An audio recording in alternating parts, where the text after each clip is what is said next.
बखर से एक खुशगवार खबर सामने आ रही है, जहां डिप्टी कमिश्नर एहसान अली जमाली ने पाकिस्तान बैतुल माल स्वीट होम का दौरा किया और वहां मुकीम बच्चों के साथ ईद की खुशियां बांटी। इस मौके पर बच्चों में ईद गिफ्ट्स भी तकसीम किए गए और उनकी सहूलियात का जायजा लिया गया। रिपोर्ट एम सईद बिशारती और आप देख रहे हैं आज तक। आप देख रहे हैं आज तक न्यूज, खबर सच के साथ।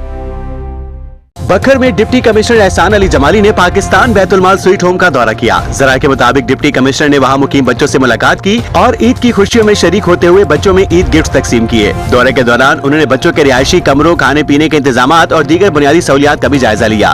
डिप्टी कमिश्नर एहसान अली जमाली ने बच्चों के साथ वक्त गुजारा, उनकी खैरियत दरियाफ्त की और तफरीही खेलों की सरगर्मियों में भी दिलचस्पी का इजहार किया। इस मौके पर उन्होंने इंतजामिया को हिदायत जारी की कि बच्चों के खाने पीने और दीगर बुनियादी सहूलियात के मयार को मजीद बेहतर बनाया जाए और खुराक के मामले में किसी किस्म का कोई समझौता न किया जाए। डिप्टी कमिश्नर का कहना था कि स्वीट होम में मुकीम बच्चे हमारी इज्तिमाई जिम्मेदारी हैं और उनकी बेहतर देखभाल, तालीम और तरबियत, खेलों और तफरीही सरगर्मियों के फरोग को हर सूरत यकीनी बनाया जाए ताकि बच्चे महफूज और मस्बत माहौल में परवान चढ़ सकें।